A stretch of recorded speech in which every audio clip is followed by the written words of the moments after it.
할렐루야. 할렐루야. 오늘도 우리가 주님을 바라봅니다. 우리 교회 와서 예배 드리면서 참 베델 교회가 참 은혜가 있는 교회다 하는 마음이 이렇게 마음에서 솟아나요. 이렇게 단에 서서 말씀을 전하는데 이렇게 말씀이 흘러간 흔적이 저같이 좀 이렇게 와가지고 시차도 어리버리하고 말도 잘 못하고 그러는데도 하나님이 얼마나 은혜를 주시는가 하는 것들을 생각해 보게 되며 여러분들 참 행복하신 곳에 있고 그 행복한 곳에 저도 와서 얼마나 감사한지 정말 주님의 은혜가 크고 감사합니다. 오늘 선한 양심의 회복이라는 제목으로 하나님의 말씀을 생각하는데요, 사실 양심 얘기를 별로 우리가 잘 듣지 않는 시대를 살았던 것 같아요. 그리고 선한 양심의 회복이 왜 중요한가, 이 부분도 우리가 그렇게 깊이 생각하지 못할 때가 많았던 것 같아요. 제가 그랬어요. 그러다가 하나님이 다시 한번 하나님의 은혜의 역사가 나타나는데 정말 중요한 우리의 마음의 구조는 무엇일까? 주님이 우리 안에 계시고 그분이 우리에게 은혜를 베푸시는데, 내 상태와 상관없이 은혜를 베푸시는데 왜 어떤 사람은 그것을 받아 누리고 어떤 사람은 받았는데도 모르고 어떤 사람은 받아서 감사해서 넘쳐나서 강같이 흘러가기 시작하는데 어떤 사람은 폭포수같이 쏟아 부어 주셔도 그저 요만한 평소에 소주를 드셔서 그런지 소주잔 딱 들고 고기 하나도 안 치워진 은혜 속에 살아갈까 고민할 때 주님께서 제게 보여주셨던 부분 오늘 여러분이랑 나누려고 합니다. 자, 오늘 토요일인데 연휴 토요일이라며요. 내일 교회 나오실 거죠? 예, 이렇게 저녁에 예배 드리고 안 나오고 그러시는 분은 아니시잖아요. 여러분들 헌신이 대단하신 것 같아요. 예. 그래서 여러분들이 이 말씀을 받을 만한 줄로 믿습니다.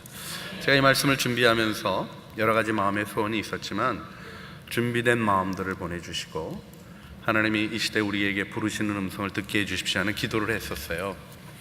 여러분, 올해가 종교개혁 500주년입니다 10월 30일이면 마틴 루터가 비텐베르크 성당 벽에 문에 정오에 95개 조항을 써붙였어요. 신학적인 토론을 하자는 거였습니다. 뭐 특별한 의도가 있었던 게 아니에요. 어떤 분들은 그러던 마틴 루터같이 종교개혁의 의지를 가지고, 그런 거 없습니다. 루터는 개혁을 의도하지 않았습니다. 많은 분들이 오해하시는 부분이 있는데 루터는 그냥 조용히 살고 싶었지 열심히 좀 성격이 괄괄하기는 했어요. 그리고 또 이 독일 사람들이 맥주 먹잖아요. 우리랑 분위기가 달라서 거기는 또 그렇게 살아야 되니까 맥주 좋아하고, 그 다음에 노래를 또 얼마나 부릅니까? 이 칼빈은 종교개혁의 정리 쪽에 있는 칼빈은 노래도 못 부르게 했어요. 시편 찬송 이렇게 정도 하게 하고 그렇게 했는데 이분은 쏟아져 나오는 게, 그리고는 그 어떤 사상을 가지고 살아갔는가끼리 학자들끼리 논란이 많은 게, 이럴 땐 이 말하시고 저럴 땐 저 말하시고, 그래서 정말 모르겠다 싶을 정도로 다양하게 뿜어내시던 분이셨는데, 우리가 그분이 1517년에 그 일 이후에 1920년경쯤 해서 자기 자신이 중요하게 생각하는 일들을 논문으로 한 3개 논문을 발표하고, 그 다음에 1921년이 되면 보름스 국회에서 루터를 부릅니다. 교황이 사람을 보내고, 그때 이제 칼 대제가 그 일을 진행하면서 루터를 부를 때 100년 전에 후스에게 했던 얘기와 유사하게 너의 안전을 보장하겠다 이렇게 연락을 하고 와서 얘기하자 이렇게 얘기를 해요. 근데 왔더니 100년 전과 똑같은 일이 일어납니다. 너의 주장을 철회해라. 그러지 않으면 죽이겠다가 아니에요. 너의 시민권을 박탈하겠다. 여러분, 우리가 경험하는 것하고 달리 유럽에서는 태어나면 유아 세례를 받죠. 프랑스에 살면 캐톨릭 세례를 받고, 독일에 살면 루터란 세례를 받고, 스위스 쪽 건너오면 장로교 세례 받고 이러는 거예요. 그러면 그 사람의 출생 확인을 어디가 해주는 겁니까? 교회가 해주죠. 지금도 그런 분위기가 좀 남아 있잖아요. 시민권을 박탈한다는 얘기는 뭐냐면 그를 죽여도 살인죄가 해당되지 않게 하겠다는 거죠. 아주 어려운 얘기였어요. 루터가 겁이 났을까요? 안 났을까요? 여러분, 이렇게 몸집이 큰 사람들이 겁이 많습니까? 없습니까? 예, 같이 안 살아보셔서 모르나 봐요. 코끼리가 쥐 때문에 깜짝 놀래고요. 예, 이게 안 돼요, 안 돼. 루터도 겁이 많은 사람입니다. 근데 루터가 보름스 국회에서 했던 이야기가 전해지죠. 그가 나는 그 법정 앞에서 자기의 생존권을 박탈하겠다는 그 위협 앞에서 이렇게 얘기합니다. 나는 따르게 할 수 없습니다 하는 얘기를 하면서, 왜냐하면 양심을 거스리는 일은 안전하지도 아니하며 구원의 위협이 되기 때문입니다. 나는 달리 어떻게 할 도리가 없습니다. 나는 여기 있습니다. 하나님 나를 도우소서. 아멘하고 끝냈어요. 루터가 다른 얘기를 할 수 없는 마음이 있었어요. 자신이 고민하다가 하나님의 의라는 말만 들면 부들부들 떨리는 자신의 모습, 그 스칼라 상타, 예수님께서 빌라도의 법정에서 그 정죄를 받으셨다는 것을 기념해서 거기서 떠온 돌로 계단을 만들어 가지고 그거를 무릎으로 기어 올라가면서 루터도 했습니다. 루터가 어거스틴 수도회의 수도사로서 철저하게 누구보다도 열정적으로 고행을 했어요. 해결되지 않는 자기의 마음의 문제가, 그가 시편과 로마서를 읽으며 말씀에 젖어들기 시작하며 두려웠던 하나님의 의라는 무서웠던 말이 바로 예수 그리스도의 십자가에서 나에게 전가되는 하나님의 은혜의 선물임을 깨닫고 오직 믿음으로 구원 얻는구나, 탑의 경험으로 얘기되는 그 감격의 시간을 가졌어요. 그리고는 그가 그 감격에 대해서 부인할 수 없는 자기를 얘기하는 겁니다. 이게 선한 양심이에요. 그래서 헤겔은 루터를 근대적 양심의 발견이라고 표현했던 것입니다. 여러분, 우리가 양심의 문제를 생각하는 일은 우리 신앙에 있어서 굉장히 중요합니다. 왜 그럴까요? 오늘 히브리서 9장 14절 말씀 다시 한번 볼까요? 자, 히브리서 9장 14절에 뭐라고 써 있습니까? 하물며 영원하신 성령으로 말미암아 흠없는 자기를 하나님께 드린 그리스도의 피가, 지금 히브리서는 구약의 속죄의 제사가 바로 우리 주 예수 그리스도의 그림자였다. 그것은 그림자였고 하늘의 성소에서 이루어진 위대한 한 번의 영원히 이루어진 once for all, 에파팍스라는 이 특별한 표현을 쓰면서 하나님이 이루신 완벽한 구원 얘기를 하며 그 속죄의 능력이 작용하는 자리를 뭐라고 얘기합니까? 우리의 양심이 죽은 행실에서 깨끗하게 하고 하나님을 섬기게 되는 변화가 있게 된다는 거죠. 보혈이 작동되는 것이 어디입니까? 선한 양심이에요. 여러분, 우리가 베드로전서 3장 21절을 보아도 거기 세례 얘기가 나오는데요, 세례는 하나님을 향한 선한 양심의 간군이다. 이 헬라어가 선한 양심이 하나님을 찾아가는 거다, 이렇게 얘기하고 있어요. 저는 지금 도덕적 양심을 얘기하는 게 아닙니다. 양심대로 살아야지 구원받는다, 이 얘기하는 게 아니에요. 하나님을 감각하게 하신 마음의 구조를 얘기하고 있는 겁니다. 하나님이 우리를 사랑하셔서 하나님의 사랑을 느끼게 하시고 은혜 가운데 있게 하신 이 양심을 우리 기독교회는 굉장히 중요하게 붙들고 왔습니다. 여러분, 교회가 세워지고 첫 번째 이루어진 제국의 박해, 네로 시절에 있었습니다. 64년경에 로마에 불이 납니다. 그 당시 로마가 14구역으로 나뉘어 있었는데 10구역이 불에 타버려요. 그 중에 한 지역은 로마의 황제들의 유산이 남아있는 굉장히 찬란했던 지역이어서 로마에 있는 가난한 이로부터 귀족 계급까지 다 분노에 사로잡힙니다. 근데 소문이 돌아요. 네로가 불지르고 슬펐다는. 역사가들은 그게 사실이 아니리라고 판단을 합니다. 왜냐하면 그 불났을 때 네로가 좀 딴 데가 있었거든요. 근데 그 얘기가 올 때 자기 집안 사람까지 죽였던 네로의 입장에서는 그 화살이 자기에게로 올 게 느껴지는 거예요. 네로는 굉장히 교활한 사람이었습니다. 어떻게 처리할지 탁 아는 거죠. 불, 그러니까 불로 세상의 종말이 온다고 얘기하는 애들이 있었는데, 기독교인들. 그래서 기독교인들을 방화범으로 지목을 한 겁니다. 타키투스라는 역사가가 쓴 애날이라는 그 역사책에 그때 있는 박해 얘기가 한 패러그래프 정도 나오는데요, 거기 어떤 얘기가 나오냐면, 네로가 기독교인들을 어떻게 죽였는가가 써 있어요. 십자가에 못 박아 죽고, 또 이렇게 짐승 가죽을 입혀서 양 가죽 같은 거를 몸에 이렇게 걸치게 하고는 내몰고 사냥개들이 찢어 죽게 한 거예요. 제가 사진 잠깐, 그림이에요. 그때 상상하여서, 꼭 그건 아니지만 저렇게 사자가 물어뜯는 것도 있지만요, 그 다음 거 넘겨주시겠어요?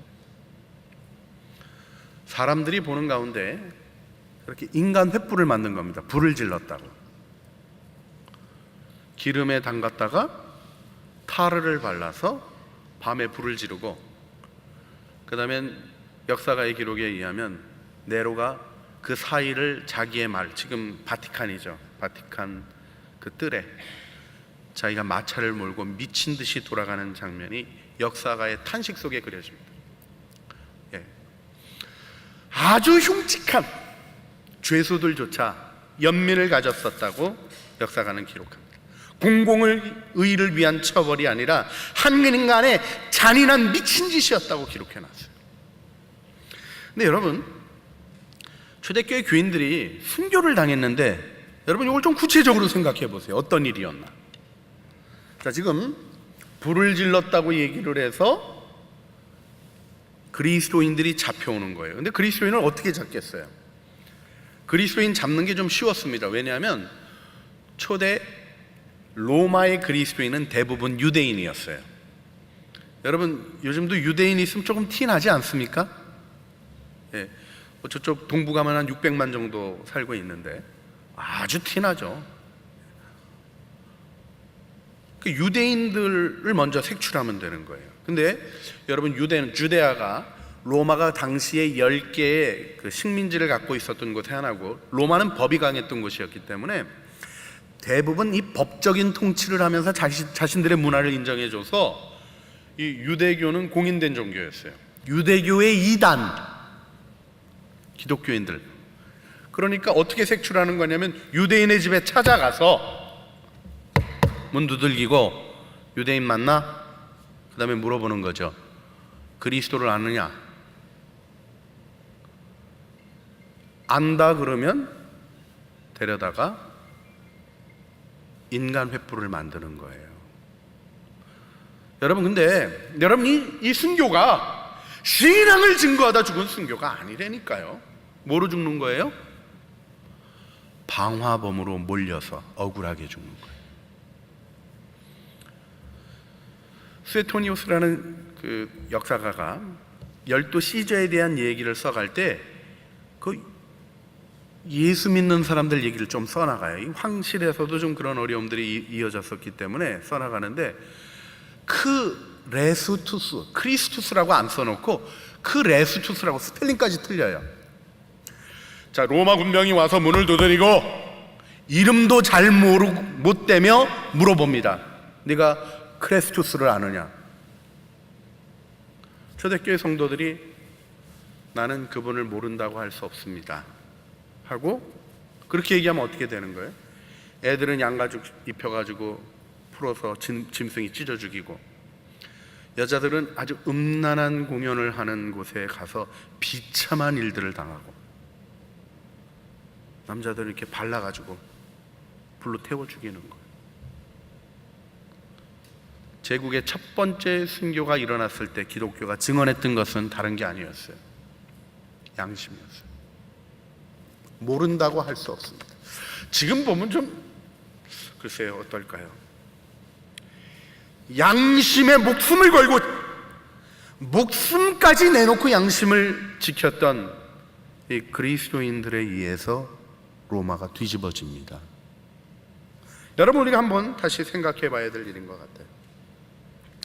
디모데전서 1장 5절 말씀을 보면 사도 바울은 교훈, 자신이 가르치는 교훈, 이것을 우리가 요즘 신학적으로는 그 사도적 전승이라고 얘기합니다. 이 사도적 전승의 목표를 무엇이라고 얘기하냐면 청결한 마음과 선한 양심과 거짓 없는 믿음에서 나오는 사랑, 여기 청결한 마음과 선한 양심이 등장하고 있습니다.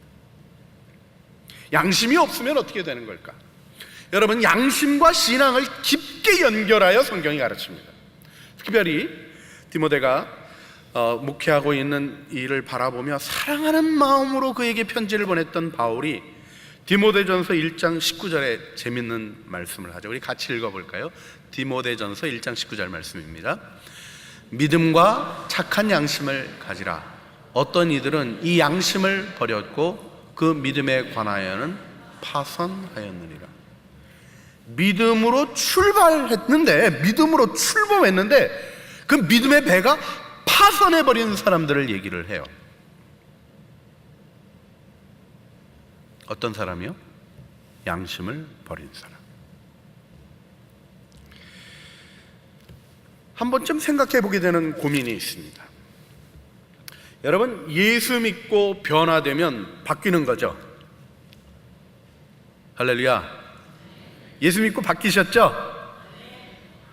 근데 교회에 이상한 얘기가 있더라고요. 집버릇 개 못 준다, 뭐 이런 얘기도 있고. 사람이 바뀌냐, 죽어야 바뀌지, 뭐 이런. 또 좀 달라져, 죽을래나 봐, 좀 달라졌어, 이런 얘기까지. 여러분 어떠세요? 자, 회개의 기도를 하면 그 죄를 다시 짓습니까, 안 짓습니까?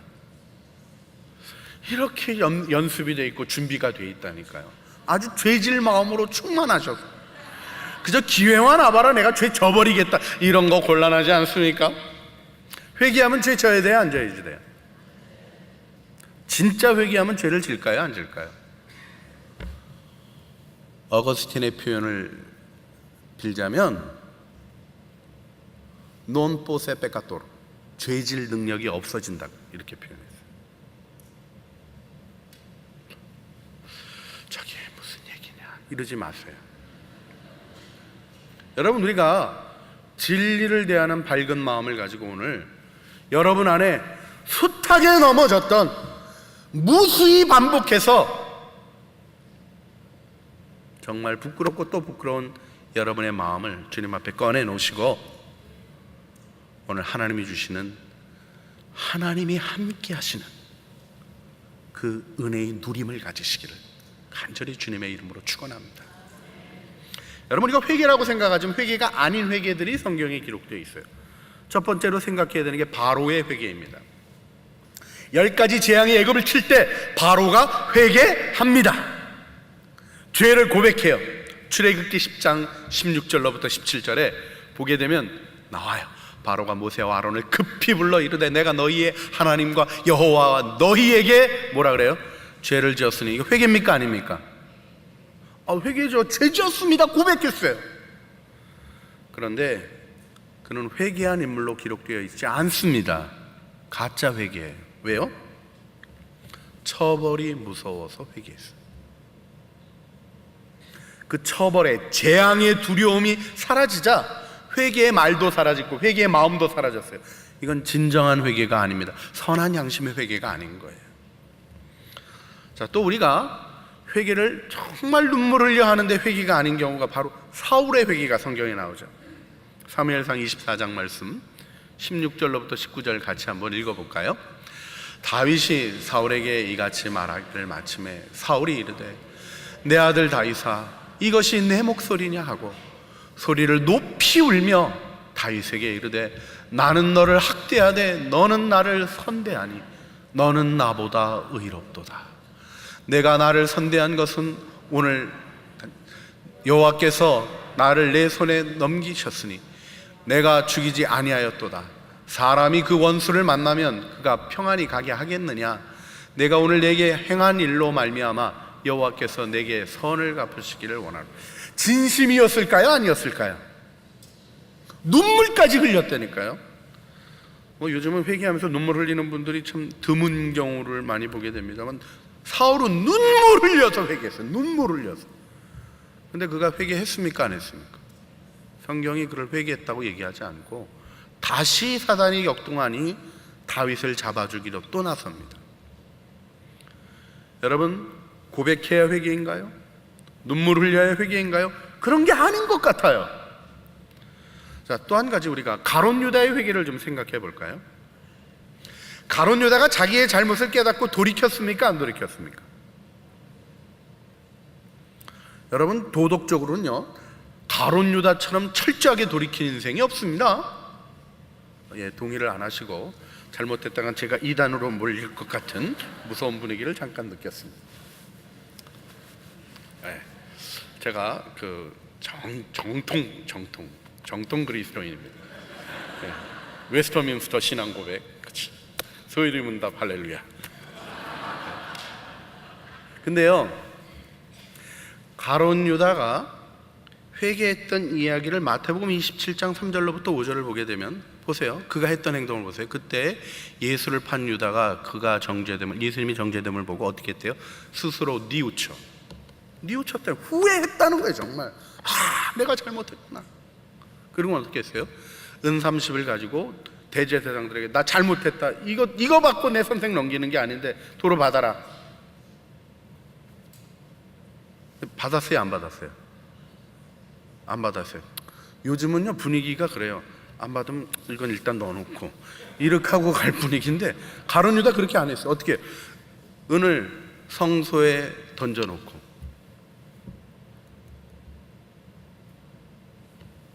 후회하고 받았던 거 다 토해내고. 근데 우리가 가룟 유다가 회개했다 그럽니까? 회개 못했다 그래요. 왜요? 그는 자기 힘으로 돌이키려고 했어요. 보혈을 의지하지 않았어요. 여러분, 구약으로부터 면면이 흘러나오는 중요한 속죄의 얘기를 히브리서가 다룹니다. 그래서 여러분, 히브리서의 속죄의 얘기를 이해하려면 그림자 얘기로 나오는 레위기를 이해해야 되는데요. 레위기는 인간의 상태가 세 가지로 나와요. 정결, 성결의 상태가 있고요, 부정해지는 상태가 있어요, 하나님이 임하시는 상태인 거룩이 있어요. 여러분, 이 거룩이 인간의 성결과 부정의 두 상태를 놀랍게 다르게 작용하게 합니다. 성결한 사람에게 하나님의 임재가 임하면 영광, 하나님의 그 거룩하심이 드러나는 영광이라는 일이 일어나요. 근데 부정한 자에게 거룩이 임하면 어떻게 됩니까? 죽어요. 그래서 부정한 것을 정결한 것 상태로 놔둬야. 이게 왜 중요한가요? 이스라엘이 하나님하고 같이 살고 있거든요. 하나님이 신의 산에서 나타나셔서 내가 너희를 애굽 땅에서 구원해냈다 하시곤 속에 있는 얘기를 하셨어요. 같이 살자. 난 니네하고 같이 살아야 되겠다. 근데 니네가 잘 안 되니까 십계명 요걸로 우리 딱 정하자. 내가 너희를 종되었던 애굽 땅에서 구원해냈으니 내 말 듣고 내 말 따르자. 아멘. 이러고 시작했는데 안 되는 일이 일어날 때 뭐를 하게 하신 거예요? 속죄의 제사를 드리게 하신 거예요. 근데 여러분, 이 속죄의 제사를 자세히 들여다보세요. 자, 우리가 레위기 5장 말씀 잠깐 보고 싶습니다. 레위기 5장 1절에 만일 누구든지 저주하는 소리를 듣고도 증인이 되어 그가 본 것을 알고 있는 것을 알리지 않으면 그는 자기 죄를 져야 할 것이요 그 허물이 그에게로 돌아갈 것이며. 자, 레위기 5장 1절로부터 6절에 속죄 제사를 드려야 하는 경우가 설명돼요. 어떤 경우에 해야 되냐면, 첫 번째는 증인 서야 되는데 안 쓰는 거. 이 사람이 저주하는 걸 봤는데 제가 저 사람 저주하는 소리 들었습니다, 이렇게 얘기하면 그 사람이 정죄를 받잖아요. 그거 불편한가요? 안 불편한가요? 여러분들은 공의로우셔서 당연히 불편해도 이런 분위기신데, 저는 좀 주저하게 돼요. 이 저주하는 인생들이 보통 무서운 인생들입니까? 예? 내가 저주하는 거 들었다 그렇게 얘기하면 분명히 나한테 목표를 가지고 해코지를 할 텐데. 여러분 주변에 착한 사람들이 많은가 봐요. 우리는 집요한 무서운 분들을 많이 겪었던 일이 있어서 너무나 조심스러워. 엔간하면 증인으로 부르지 마라 이렇게 얘기하고 싶어요. 근데 그런 마음이 생기면 속죄 제사를 드려야 된대요. 부지 중에 짐승이나 가축의 사체를 만지면 제사를 드려야 된대요. 알고? 아니요. 어쩌다가. 심지어는 부정한 곤충의 사체를 만져도 제사를 드려야 된대요. 뒤에 있는 얘기 멈추고 여기까지만 생각해 보죠. 여러분, 짐승의 사체 만지면 제사 드려야 된대요. 그건 이해가 좀 가지 않나 싶은 마음이 들지만요. 파리 잡고 제사 드리려는 거예요.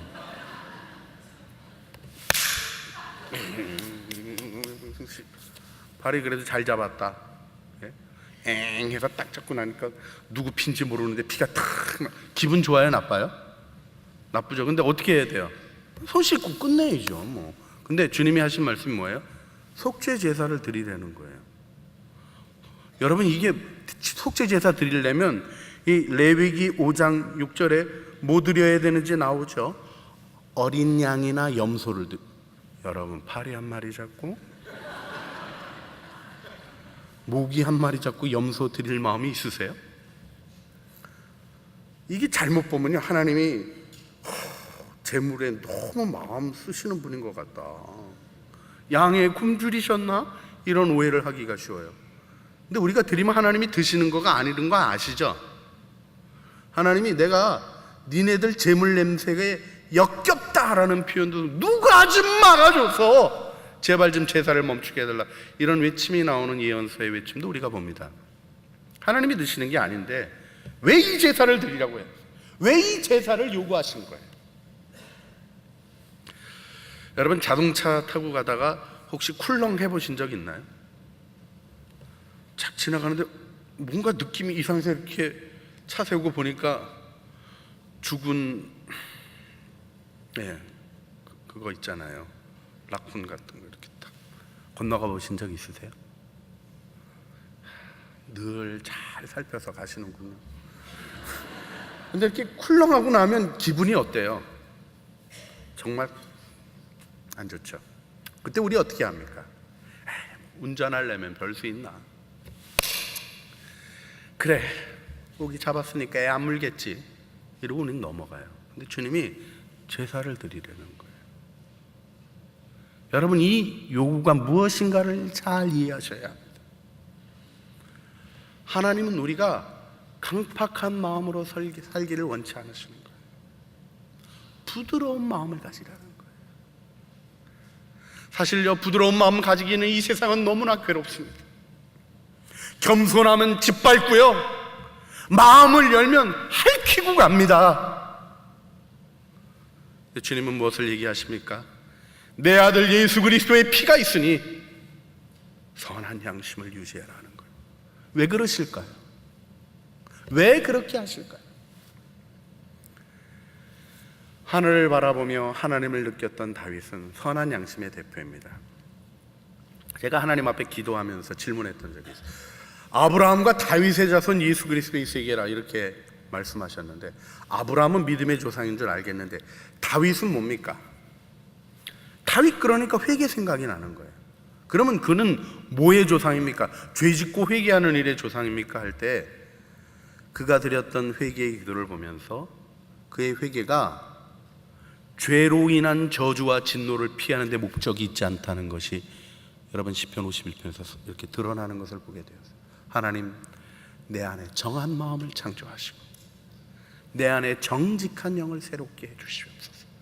내게 구원의 즐거움을 회복시키시고, 여러분, 우리가 때로는 하나님을 믿고 하나님을 의지하고 주님의 은혜대로 살겠다고 결심하면서도 하나님을 못 느낄 때가 있는 거예요. 여러분, 우리 주님이 만물을 통하여 우리에게 말씀하실 수 있죠. 믿으십니까? 예.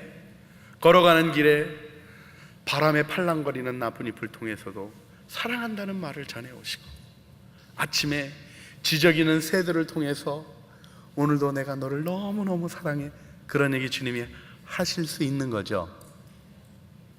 예. 제가 그렇게 설교하고 있었어요. 근데 하나님이 제 양심에 너 그렇게 들어는 봤냐? 이렇게 물어보시더라고요. 너 정말 내가 팔랑거리는 나뭇잎으로 네게 사랑한다는 얘기 들어봤냐? 기억이 안 나더라고요. 설교는 지금 다들 은혜 받으셨어요. 다들 맞아 고개 끄덕이고 계시는데, 우리 어저께 찬양했었죠. 주님과 함께하는 이 고요한 시간. 가자는 보셨냐고요? 우리가 가끔 우리가 실제로 경험하고 있지 않은 일들을, 개념 속에 가지고 있는 일들을 마치 현실로 가지고 있는 것처럼 착각합니다. 왜요? 마음이 강팍해져서 분별할 능력이 상실되는 거예요. 하나님이 가깝게 다가오셔도 그분을 감각할 구조가 없는 거예요. 여러분, 주님은 겸손하신 분이십니다. 고요히 세미한 음성으로 말씀하시는데, 내 마음이 세파에 찌들리고 어찌할 수 없는 이 세상, 죄악으로 가득한 이 세상, 조금만 착하게 살라 그래도 내리밟고 괴롭히는 이 세상 속에서 마음 강하게 먹어야 돼. 단단히 먹어야 돼. 내 스스로의 양심을 강팍하게 해서 상처받지 않게 하느라고 그만 강해진 내 마음이 부드러운 주님의 음성에 반응할 수 없이 망가져버린 거예요. 여러분이 이에 대하여 하나님 에스겔을 통하여 말씀하십니다. 내가 내 마음에서 돌을 제거하고 고기를 주겠다. 돌 같은 마음, 딱딱한 마음을 제거하고 부드러운 마음을 주겠다. 이것이 그리스도 안에 있는 새 언약의 약속입니다. 여러분, 보혈의 능력은 무엇입니까? 우리가 과감히 세상을 향하여 마음을 열 수 있는 것입니다. 상처 오지요, 아픔 옵니다. 핥히고 아픈 괴로운 것, 주님의 십자가 치유해 주시고 한 번도 핥혀지지 않았던 것처럼 우리를 회복시키시는 십자가의 능력을 의지하기를 주님은 원하시는 겁니다. 여러분, 그 장피에르 꼬사드라는 사람이 이런 얘기를 했어요. 깃털처럼 가볍고 물처럼 부드러우며 어린아이같이 순결한 영혼, 마치 바람에 반응하는 풍선처럼 은혜의 모든 순간에 하나님께 반응한다. 너무 문장이 아름답고 좋더라고요. 영어로 외웠었는데 잘 생각이 안 나요. Light as feather, fluid like water, 뭐 이렇게 나갔던 것 같은데요. 너무너무 감동이 왔어요. 근데요, 그래 본 적이 없는 거예요. 그때 주님이 제게 말씀하신 게 보혈에 담궈진 선한 양심이에요. 왜 기독교에는 그렇게 끊임없이 눈물을 흘렸는가? 그토록 착하고 착한 우리 동네 아줌마가 교회 가가지고 나 같은 죄인 하며 왜 울며 기도했는가를 가르쳐주고 있는 거예요.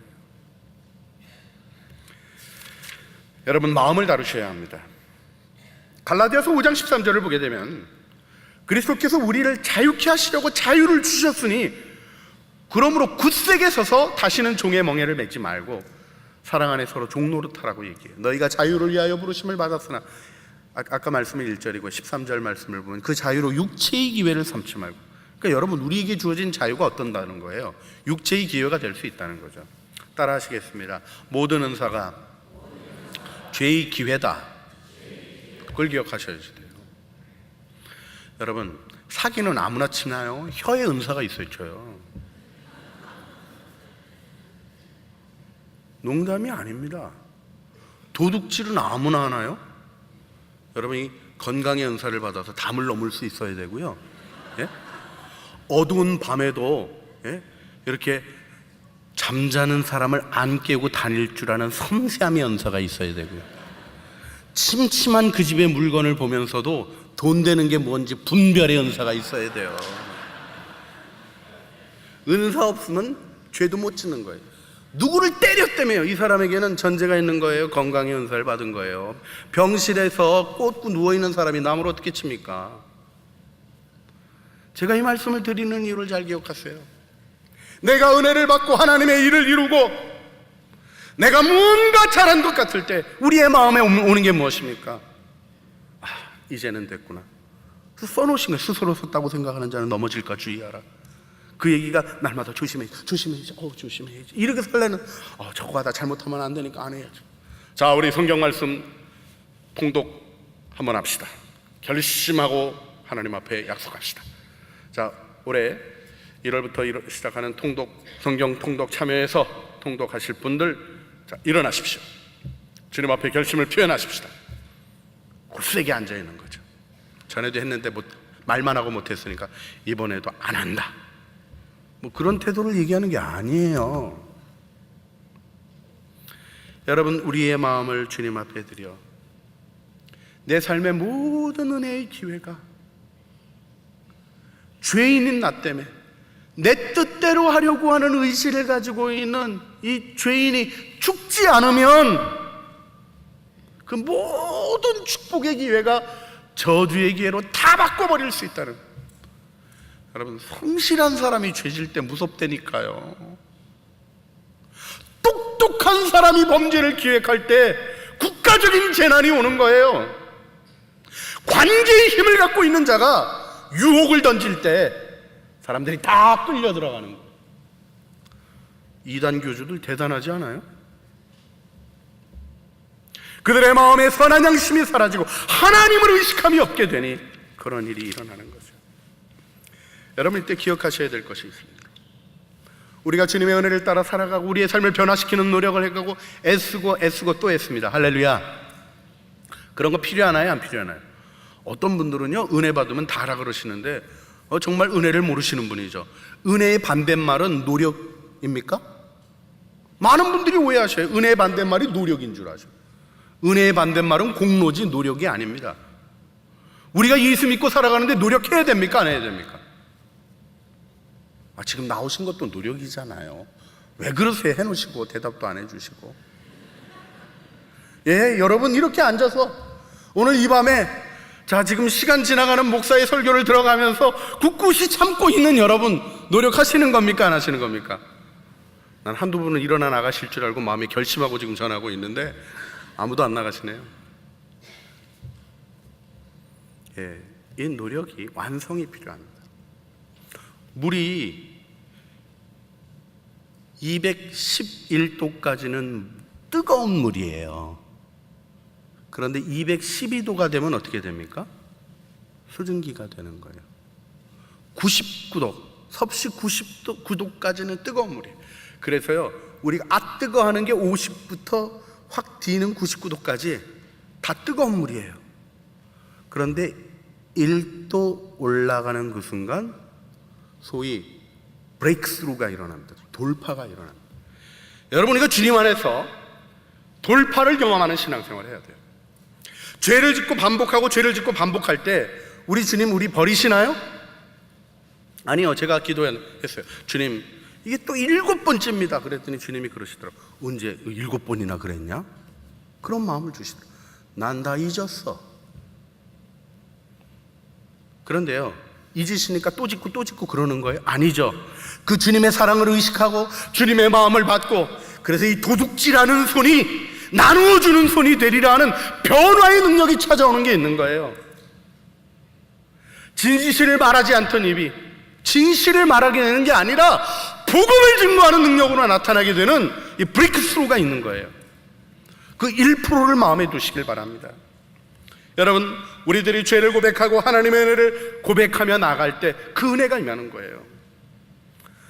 그렇게 안 하고 양심을 무디게 해서 거짓말하면 어떤 일이 일어납니까? 여러분, 거짓말이 효과 있는 말인 건 아시죠? 효과를 위해서 구성되어 있잖아요. 근데 여러분, 그 거짓말을 할 때 무슨 일이 일어납니까? 다시 한번 잘 생각해 보세요. 우리가 거짓말을 하게 되면, 그 거짓말이 통하게 되면 어떤 일이 생기냐면 이 선한 양심이 망가지는 거예요. 마음의 구조가 무너져요. 그럼 어떤 일이 일어납니까? 남의 진실한 말이 진실하게 안 들려와요. 행복하다 그러는데 그래 뭐 그런 거지, 분위기 갖고 말하는구만, 그렇게 듣지. 저 사람 행복한가 보다 쳐다를 보질 못해요. 여러분의 영혼을 아끼세요. 십자가보혈을 흘려 구원하신 여러분의 선한 양심을 귀히 여기세요. 그리고 이 선한 양심이 하나님의 은혜 가운데 나가는 돌파를 기억하세요. 그 돌파 중에 하나가 뭐냐면 고백입니다. 여러분, 죄 짓는 거 꼭 사람에게 얘기해야 돼요? 혼자 그냥 기도하고 해결받으면 돼요? 잘 모르세요? 우리는 고해성사 안 합니다. 너무 와서 목사한테 다 얘기하면 부담스러워. 얘기하지 마세요. 나도 너무 힘들어요. 우리 교인들에게 제가 꼭 그 얘기해요. 다 얘기하지 마세요. 나 볼 때마다 생각나서 힘들어요. 이렇게 얘기해요. 감당하기가 어려워, 감당하기. 근데 여러분, 야고보서 5장 16절에 뭐라고 얘기하나요? 같이 우리 한번 읽어볼까요? 야고보서 5장 16절 말씀. 시작. 그러므로 너희 죄를 서로 고백하며 병낫기를 위하여 서로 기도하라. 은혜의 간구는 역사하는 힘이 큰. 능력 있는 기도를 원하세요? 입술의 권세가 있어야 됩니다. 입술의 권세를 원하세요? 죄를 고백할 줄 알아야죠. 여러분, 제가 정말 죄를 해결하려면 어떻게 해야 됩니까? 가까운 가족에게 내가 이 죄를 그치기로 결정했다는 고백을 해야 돼요. 제가 좀 부끄러운 얘기가 있는데, 영화를 보면 좀 빠져요. 근데 이제 우리 집에 TV가 있어요. 우리 TV 거의 안 틉니다. 근데 전 자꾸 영화를 틀어요. 그러고 나면 3번 본 거, 4번 본 거 또 봐요. 정말 창피한 얘기인데, 그렇게 되면 설교 준비를 제대로 하겠어요, 못 하겠어요? 저희 아내가 막 속이 막 열불이 나가지고 또 보냐 이렇게 얘기를 하다가도 너무 또 이렇게 제가 저 성경 가르쳤거든요. 성경 공부 선생이랑 결혼해가지고 뭐 뒤집기를 아직도 못하고 있어요. 제가 속으로 결심합니다. 나 이 영화, 나 왜 또 본 걸 또 멍하니 또 쳐다보고 있지? 해결 안 돼요. 가정 예배 때 아무래도 주님이 원치 않으시는 것 같으니까 나 이제 영화 안 보겠다. TV 틀어서 영화 보면 너도 꺼라.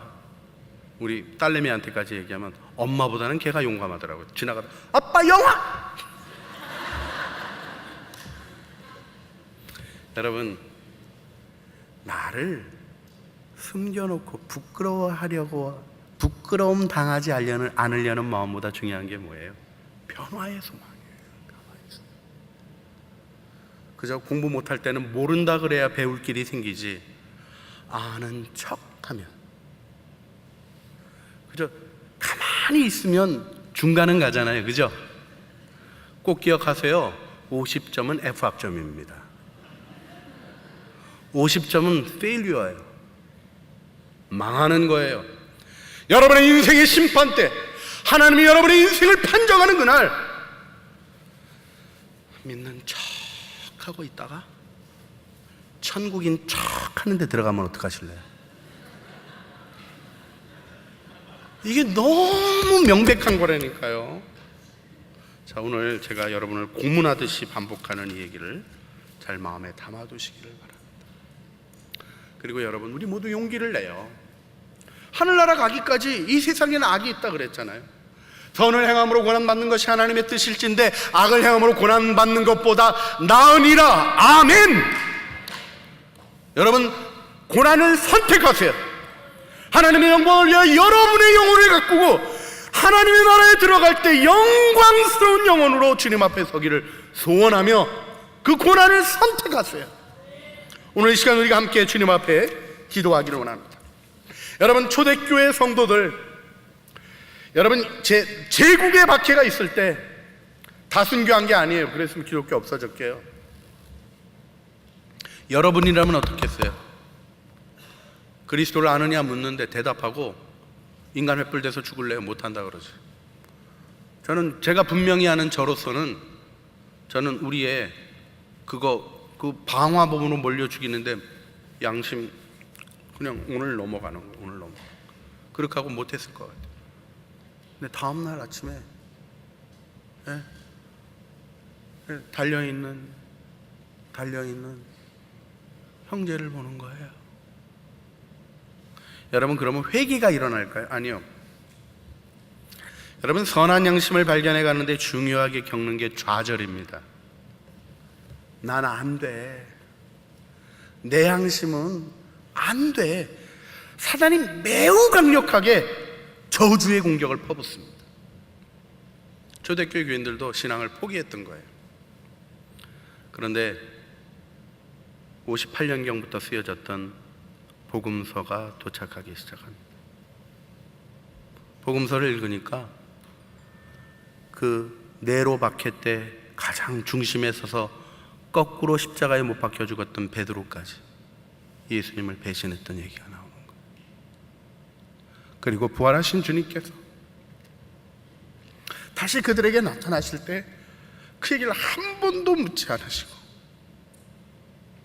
마치 없었던 것처럼 성령을 받아라, 땅 끝까지 이르러 증인이 되라 말씀하시는 그 은혜의 주님을 만났던 거예요.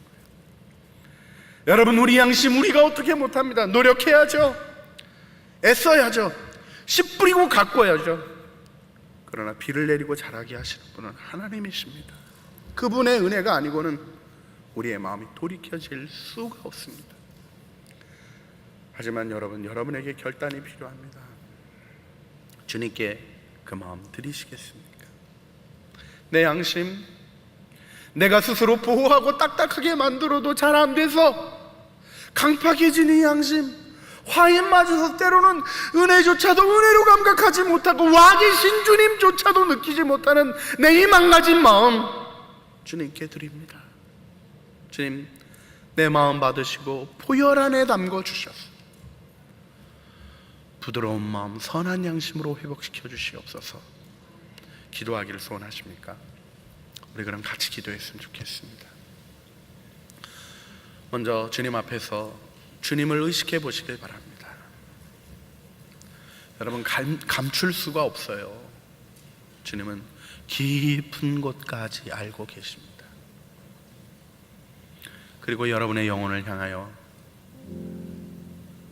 그렇게 있지 말고 내게로 나오라고 얘기하십니다.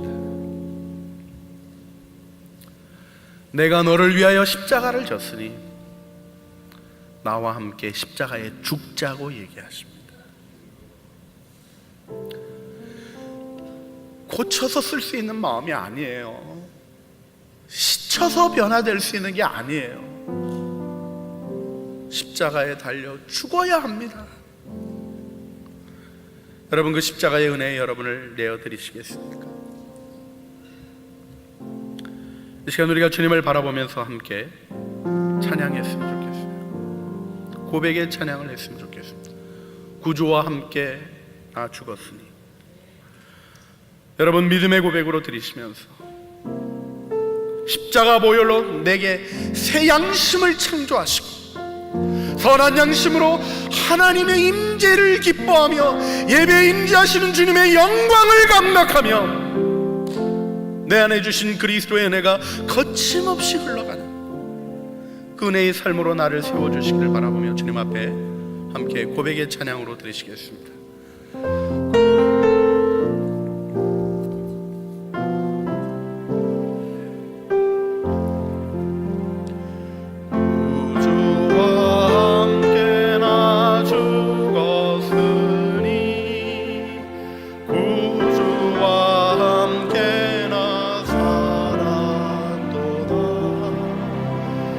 영광의 기약이 이르도록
언제나 나를 생각하시네. 언제나 주는 날 사랑하사 언제나 새 생명 주시나니 영광의 기약이 이르도록 언제나 주만 바라봅니다. 예, 우리 곡조 달린 기도로 드렸던 기도에 이어서 마음의 결심을 짧고 깊게 주님 앞에 표현하기를 원합니다. 주님, 내가 주님과 함께 꼭 죽겠습니다. 주님, 내 안에 새 생명 늘 주신다고 하셨는데 내가 이 선한 양심이 깨어 살아나 하나님을 향하여 가는, 주님을 바라보며 주님을 의식하는 생명 있는 신앙생활 하게 하여 주시옵소서. 우리 주여 3번 부르짖어서 주님 앞에 고백의 기도로 드리시겠습니다. 주여 주여 주여. 우리의 선한 양심을 회복하시고 고쳐서라 하지 아니하시고